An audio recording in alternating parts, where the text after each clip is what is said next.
Koma Malawi, maize politics yakwela mwamba. Mavendor akulila. Boma likunena kuti ndironi tupaka December. Ndepano, ndi drama leni. Ladies and gentlemen, grab your tea, sit tight, because today we are diving into the maize saga that's hotter than nsima fresh off the stove. The government has made a bold call. Maize vendors must wait until December before selling their stock. You heard right, December. The streets are buzzing, markets are murmuring, and the whole country is asking, Kodi Boma likufuna chani kweni? Welcome to At Global Pulse News, where we break down the headlines with a pinch of humor, a splash of facts, and a full plate of truth.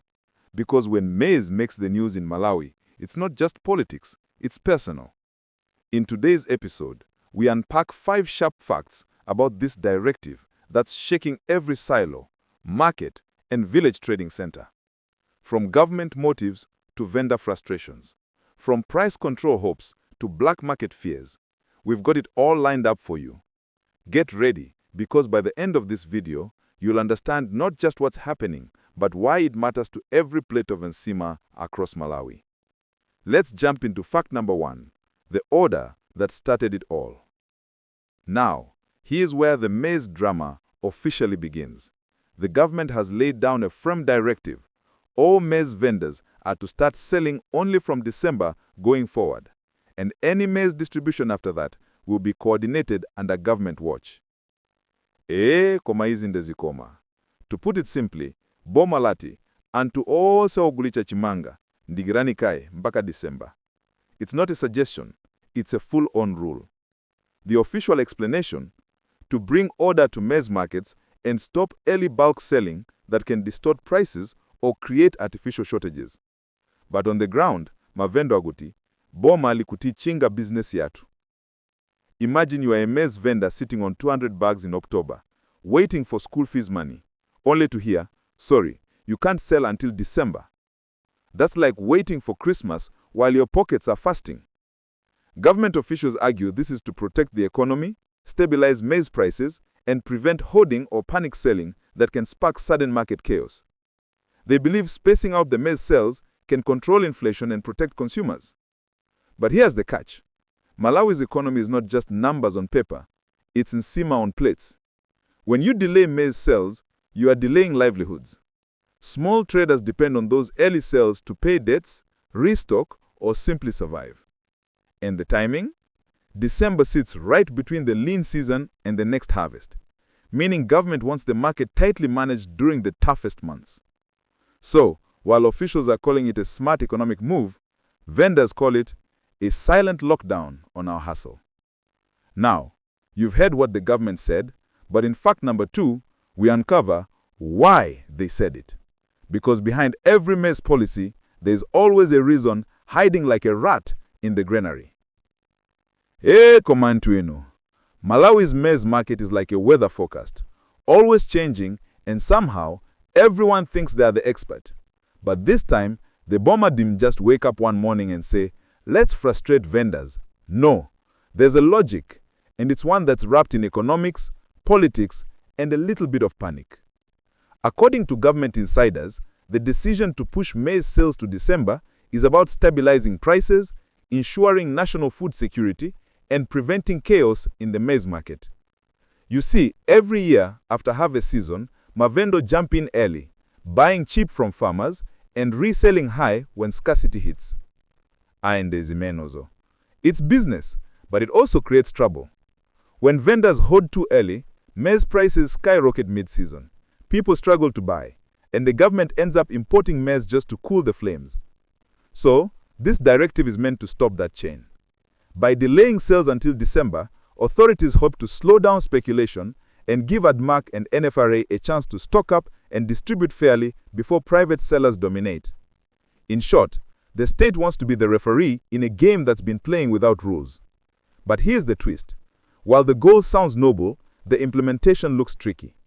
Many vendors are already saying, if you stop us from selling, who's going to pay for storage, transport, or damaged maize? And they have a point. Maize isn't gold, it spoils.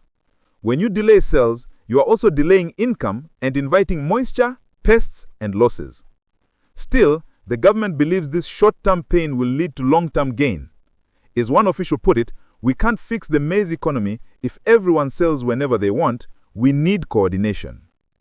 So, we've seen why the Boma made the move, but in fact number 3, let's talk about the people it hits hardest, because when the government sneezes, it's the vendors who catch the cold. Koma hizi zafika pantu ambili, osati mavenda oka.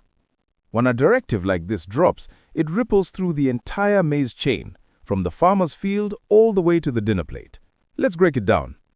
First up, the vendors, the backbone of Malawi's informal maize market.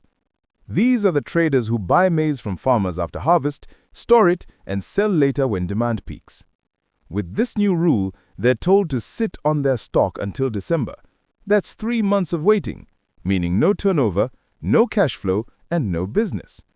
Aindiezi zovuta.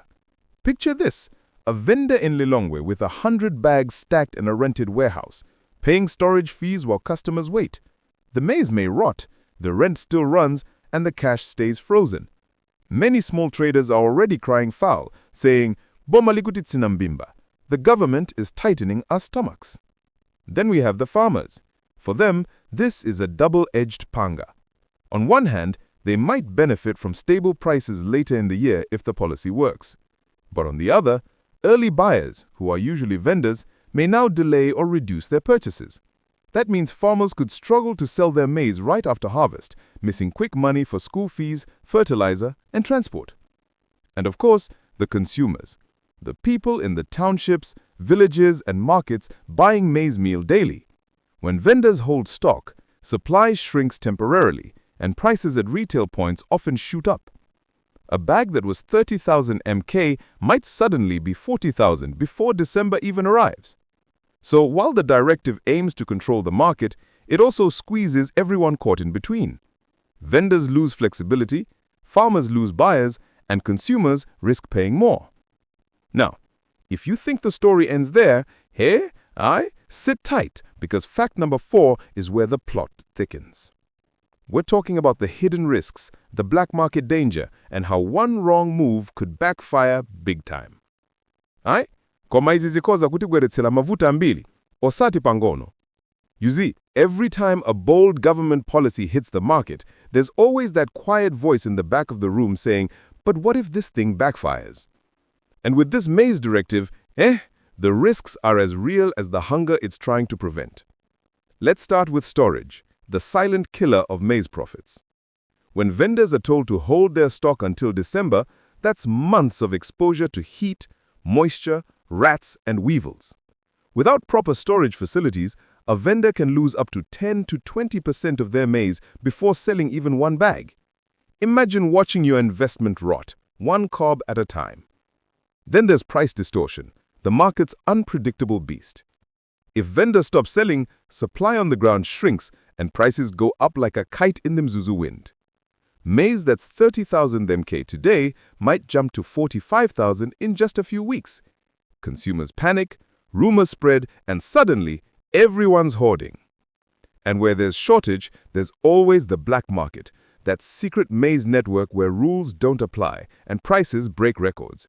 It's like a parallel economy, only with sacks instead of suits.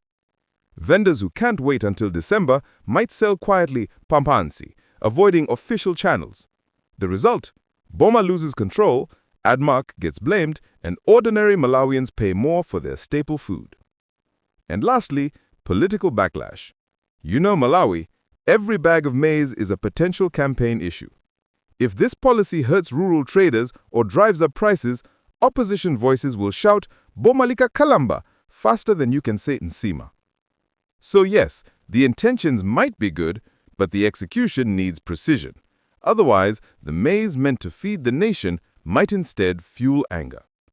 All right, you've seen the heat, now let's cool it down with fact number 5, where we look ahead, because if Malawi plays this game right, this could be a turning point for the entire food economy. Koma Malawi tawizina chaos brings opportunity. Ngakale mavuta yalipo, there's light hiding behind the smoke of this maize saga. This directive, controversial as it sounds, could shape the country's future maize market in powerful ways, if handled wisely. Let's start with the bright side. The government's long-term goal is to bring structure to the maize trade. For years, the market has been like a football match without a referee. Vendors doing their thing, middlemen cutting corners, and farmers left wondering why their efforts bring so little reward. Now with tighter regulation, there's a chance to restore order.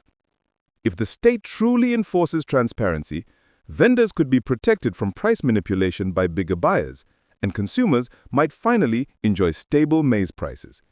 Imagine walking into a market in February and finding maize prices still reasonable. Ndito, that's the dream.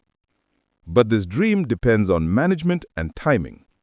If government agencies like ADMARC and NFRA step up with efficient buying and storage systems, the policy could work.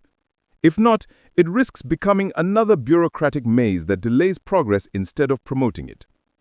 There's also a chance for innovation. Vendors could invest in better storage, join cooperatives, and explore tech solutions for maize tracking and early warning systems. It's time to modernize the trade, or samandalira mpepo yambare. For farmers, this might be a wake-up call to diversify crops and markets, not just relying on one buyer or one harvest season. And for consumers, awareness is key. Know your maize sources, question prices, and stay alert. Ultimately, the maize directive isn't just a rule, it's a test. Can Malawi balance control and freedom, policy and practicality? The answer lies in how we adapt, not just how we complain. So, we've unpacked every cob of this maize drama, from the directive to the backlash, from risks to opportunity. Now let's close it off with what Global Pulse News does best, the bold conclusion and your call to action. Kooma Malawi, Chimanga, sichi tangani, and this story proves it. From government boardrooms to dusty market corners, everyone has something to say about this December maize directive. Some call it smart control, others call it business sabotage. But one thing's clear, when Boma steps into the maize market, the whole nation pays attention. Today, we've walked through every kernel of truth, the reason, the risks, the reactions, and the road ahead. Whether you're a vendor, a farmer, or just someone praying for stable maize prices, one thing's for sure, this directive affects you. So, what's your take, Malawi? Should government manage maize sales or let the free market roll? Drop your thoughts below, because your comment could spark the next conversation across the country. And hey, don't just watch, be part of the pulse. Smash that like button, subscribe to @Global Pulse News, and ring that notification bell so you never miss another fearless, funny, and factual update from your favorite Malawian news hub. Stay informed, stay witty, and as always, tizilankula za dziko lathu ndi mtima umodzi. I'm your host, signing off. This is Global Pulse News, where truth always finds the mic.